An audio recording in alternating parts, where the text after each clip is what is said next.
Queridos irmãos e irmãs, vou meditar na liturgia da palavra da Sexta-feira Santa. Lembrando que na sexta-feira nós não temos celebração da Eucaristia da Santa Missa. A principal liturgia da Sexta-feira Santa é às 15 horas, a celebração da Santa Cruz. A liturgia da palavra que nos são propostas nos seus vários textos para reflexão nesta Sexta-feira Santa é como pela leitura do livro do profeta Isaías, capítulo 52, versículo de 13 a 15, depois o capítulo 53 até o versículo 12. O salmo responsorial é o Salmo 30. Como segunda leitura, carta aos Hebreus, capítulo 4, versículo de 14 a 16, depois o capítulo 5, versículos de 7 a 9. O Evangelho é o Evangelho de São João, a narração da paixão, no capítulo 18 do Evangelho de São João. Refletindo nesta liturgia, podemos dizer que tudo termina como iniciou no primeiro domingo da Quaresma. Nós iniciamos a Quaresma no seu primeiro domingo com a narração da tentação de Jesus. Então eu quero explicar o que aconteceu ali para nós entendermos a Semana Santa. Nós ouvimos que Jesus foi tentado depois de fazer 40 dias de jejum. O inimigo se aproximou e fez para Jesus a proposta dele fazer com que as pedras se tornem pães. Jesus responde: não só de pão vive o homem, mas de toda a palavra de Deus. Então aí o inimigo tenta pegar Jesus na tentação do prazer. Depois o inimigo oferece para Jesus todos os reinos da terra, se Jesus o adorasse. Jesus responde: adorarás somente o Senhor teu Deus. E a terceira tentação foi quando o inimigo levou Jesus ao ponto mais alto do templo, no pináculo do templo, e disse: lança-te daqui, porque lá no Salmo 90 vai dizer que o Senhor enviará os seus anjos para que não possa ferir os pés em alguma pedra. Então, nessa tentação, o inimigo tenta com a tentação do poder. Na tentação de dar para Jesus todos os reinos, o inimigo tenta com a tentação do ter. Então, são estas três tentações: do prazer, do ter e do poder. Por que eu fiz essa reflexão? Porque na Semana Santa se volta estas mesmas tentações. Por isso que o Evangelho da Tentação disse que depois de Jesus ter sido tentado, o inimigo o deixou até uma outra oportunidade.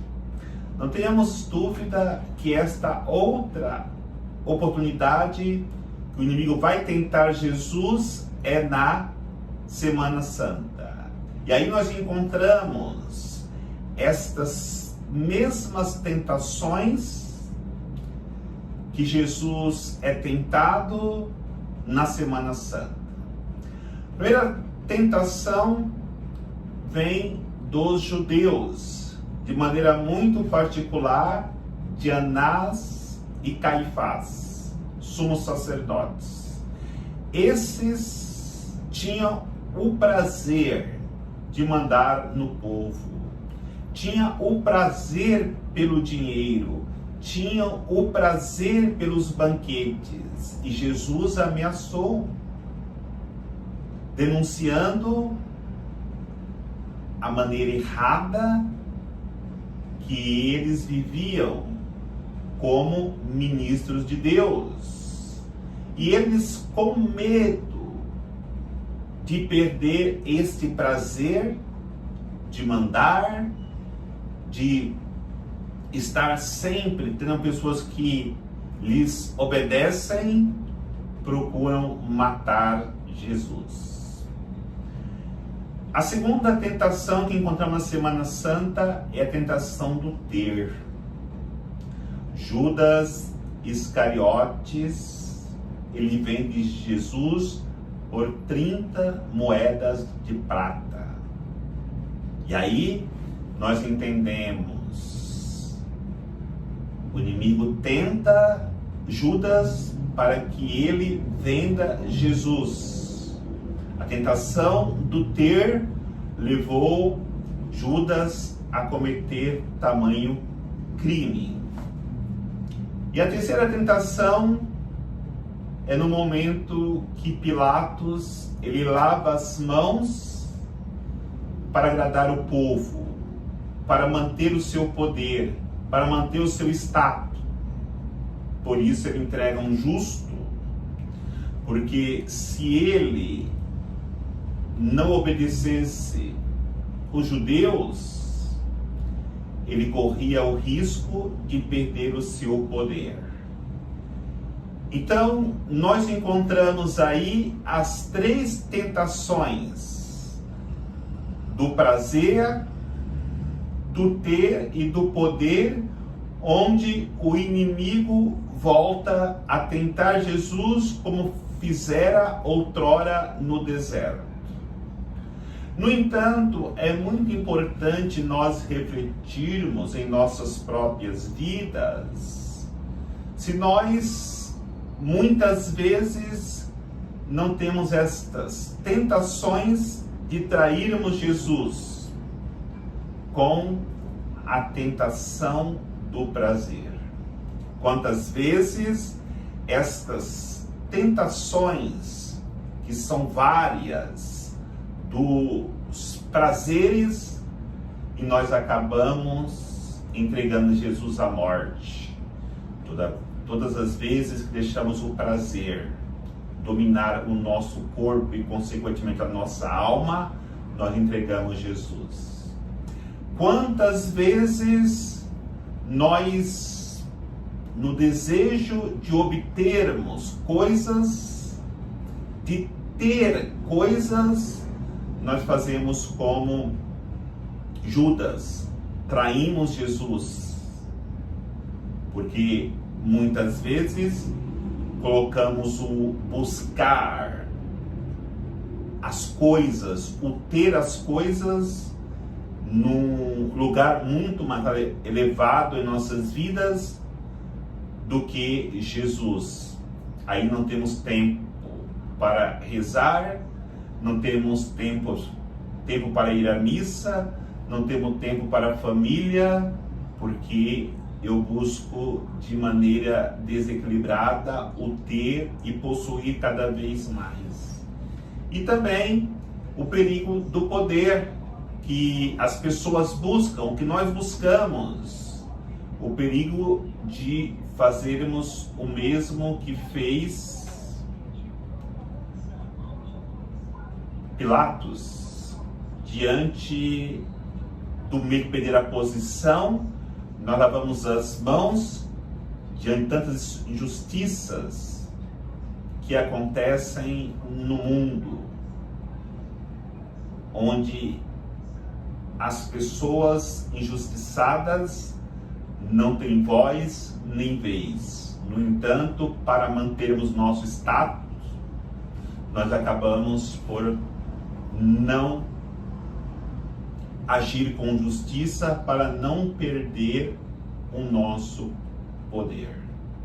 Aí podemos refletir que de fato é difícil vencermos as tentações, mas para que possamos vencê-las, temos que fazer o mesmo itinerário de Jesus. O primeiro passo do itinerário de Jesus foi subir o Monte das Oliveiras. Ali ele encontrou a traição, o abandono e a negação daqueles que eram mais próximos. Se alguém já foi traído, sabe muito bem a dor da traição. Alguém que foi negado, sabe muito bem a dor da negação. Quando a separação de marido e mulher, um nega o outro. Quando os pais não aceitam os filhos são negados pelos pais. E assim por diante. E também a dor do abandono. Quando somos abandonados pelas pessoas, quando somos desprezados pelas pessoas, a dor é muito grande. Então Jesus subiu o Monte das Oliveiras e ali encontrou estas realidades dos seus próprios amigos, os que eram mais íntimos. Depois Jesus sobe o Calvário, depois da condenação do pretório, ele sobe o Calvário com a sua cruz. E ali, na subida, ele encontra o escárnio, cusparadas, bofetões. Ele encontra o desprezo.